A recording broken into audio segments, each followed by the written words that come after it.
अस्सलामुअलैकुम। उम्मीद करती हूँ सब ठीक ठाक होंगे। कल भी एपिसोड नहीं दे पाई जिसकी वजह मेरी मसरूफियत है। मेरा बेटा बहुत ज़्यादा रोता है यार, कोई सोल्यूशन बता दो कि मैं उसको कैसे चुप करवाया करूँ। ना दिन को सोता है ना रात को सोता है। जब 2 घड़ी सोता है तो मुझे होता है कि मैं ये काम कर लूँ वो काम कर लूँ, बस यही रह गई मेरी ज़िंदगी। खैर अब क्या कर सकते हैं। अब बना किसी इंतज़ार के आज की एपिसोड की जानिब चलते हैं, लेकिन उससे पहले अगर आपने मेरा चैनल सब्सक्राइब नहीं किया तो प्लीज़ प्लीज़ मेरा चैनल सब्सक्राइब कर दीजिएगा। बेइश्क किस्त नंबर 36 पार्ट 1 ईमान फातिमा। फिर एकदम से लॉन में लाइट्स ऑन हुई तो जाजी की आंखें चंदी गई। फिर इसने अपने करीब खड़े रोहाब शाह को देखा जो कि ब्लैक डिनर 3 पीस में बहुत हैंडसम लग रहा था। वो बेइख्तियार उसे देखे गई। हैप्पी बर्थडे ममा, आलियन ने पास आकर कहा तो इस रोहाब से निगाहें हटाकर आलियन को देखा जो कि रोहाब शाह के जैसा सूट पहने बड़ा क्यूट दिख रहा था। अरे वाओ, मेरा बेटा तो बड़ा क्यूट लग रहा, वो झुककर इसके रुखसार को चूमते हुए बोली। कोट क्यूट नहीं, हैंडसम बोलो ममा, वो जल्दी से बोला तो सब हक्का लगाकर हंस पड़े। ओके माई हैंडसम बॉय, वो इसके रुखसार को फिर से चूमते हुए बोली। ओके ममा, अब डैडा के भी किस क्योंकि वो भी बहुत हैंडसम डैडा लग रहे हैं। आलियन की बात पे उसने गड़बड़ा कर रोहाब शाह की तरफ देखा जो मुस्कुरा रहा था और इसके देखते ही उसने आंख बंद की। किया हो तुम अपनी हैंडसम बॉय की बात मानकर इसके डैडा को किस नहीं करोगी, वो शरारती अंदाज में बोला। आली ममा, इन्हें कैसी किस कर सकती है, ये तो बुरी बात है ना सबके सामने ऐसा करना, उसने आलियन को टालने के लिए कहा। कोई बात नहीं, हम सब आइज क्लोज कर लेंगे, हीना मासी, उसने हाविया की तरफ देखते हुए कहा तो हाविया ने झट से सर हिला दिया। बिल्कुल, हमें कोई प्रॉब्लम नहीं है, हम सब आइज क्लोज करते हैं, आप जल्दी से रोहाब भाई को किस कर दो। हाविया ने भी शरारती अंदाज में कहा तो वो तलमला कर उसे खून नखूर निगाहों से देखने लगी। अरे इस बेचारी को क्यों घूर रही हो, जो हमारा बेटा कह रहा है वो मान लो ना, और वैसे भी मैंने तुम्हारे लिए इतना अच्छा सरप्राइज प्लान किया तो एक थैंक्स किस तो बनती है। वैसे लो किस नहीं देनी तो थैंक्स किस दे सकती हो तुम, वो इसके कान के पास बोला तो जाजी ने लब भैंचकर बामशक्ल खुद को कुछ कहने से रोका। ममा करो ना, आइन ने इसका बाजू थामते हुए कहा तो वो झलाकर रोहाब के करीब हुई और उसके रुखसार पे लब रखकर साथ ही पीछे हो गई। फिर रोहाब शाह ने इसका हाथ थामा और टेबल पे रखे केक की जानिब ले आया। फिर इन तीनों ने मिलकर केक काटा और इसके बाद रोहाब शाह ने चटकी बजाई तो लॉन की सब लाइट्स ऑफ हो गई और ज़रा ज़रा से फासले पे खड़े रोहाब और जाजी पे फ्लैश लाइट पड़ी तो साथ ही साउंड बजने के साथ साथ रोहाब ने हाथ में पकड़ा गिटार बजाना स्टार्ट करते हुए गुनगुना स्टार्ट किया।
ने गाने के आखिर में इसे घुमाया और इसकी पीठ को अपने पीठ से लगाते उसे हिसार में भरे इसका आंखों की सीध में अंगुष्ठ शहादत से इशारा किया तो फिजा में अनार से चले और साथ ही सब रोशन हुआ और इसके साथ ही वहां लगे दरख्तों पे लाइट्स से आई लो यू जगमगाने लगा।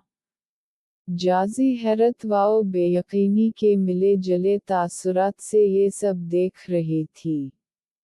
फिर रोहाब शाह अपने घुटनों पे बैठ गया। दिल, विल यू रीमैरी मी?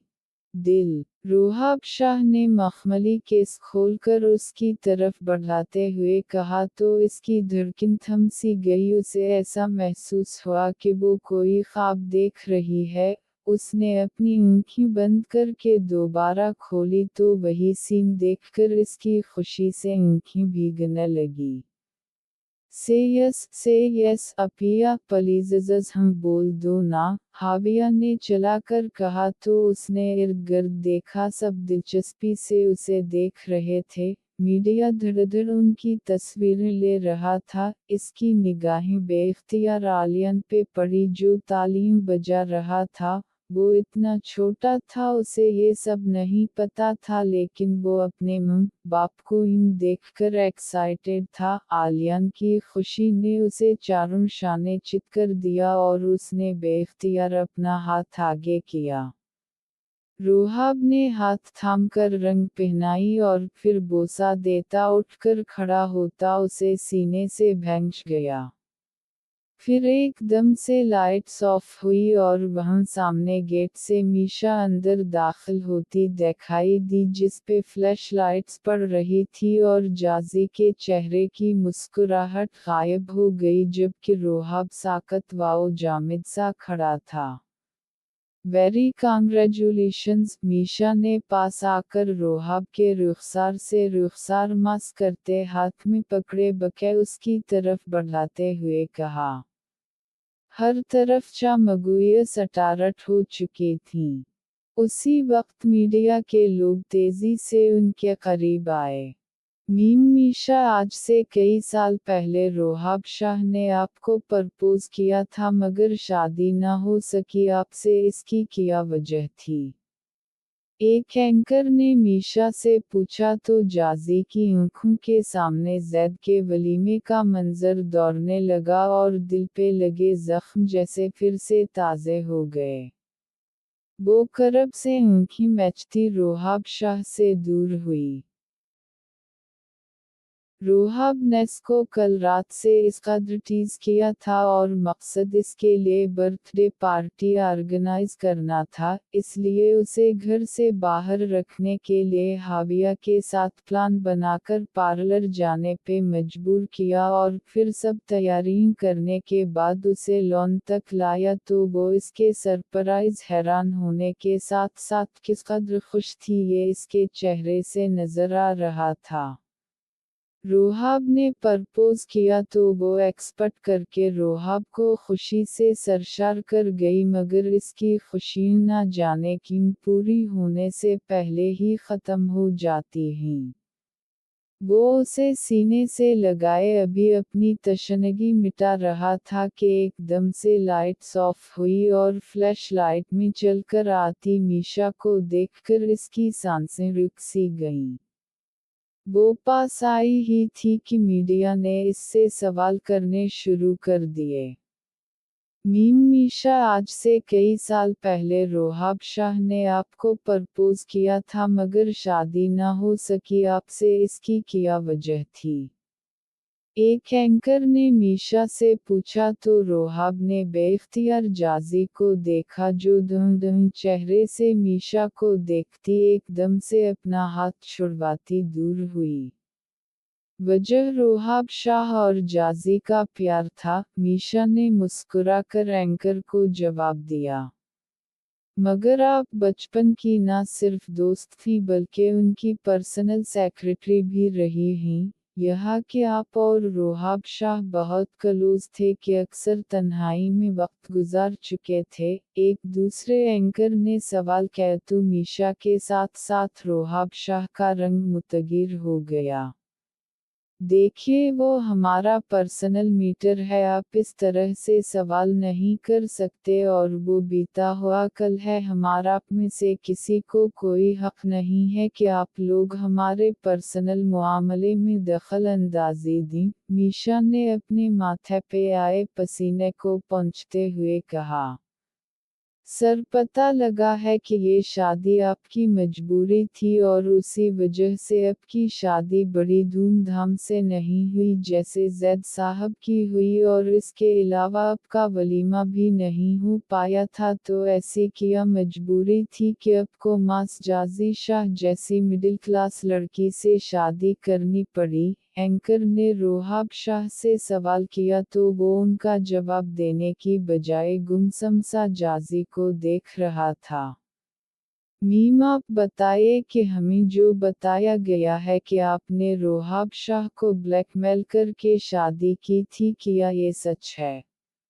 आप एक दिन अचानक छोड़कर क्यों गई? अब जब वापस आई तो आपके साथ एक 4 साल का बच्चा भी है, क्या ये बच्चा रोहाब शाह का है? एक साथ दो एंकर ने जाजी पे ऐसे चुभते हुए सवालों की बिछाड़ की कि जाजी आंसू बहाती खौफ से कांपते हुए पीछे को कदम लेने लगी, और रोहाब ने उनके बेहुदा सवालों पे जोर से मुट्ठी भैंचकर जाजी की तरफ बढ़ा तो वो नफी में सर हिलाती रोती वहाँ से दौड़ती हुई निकल गई।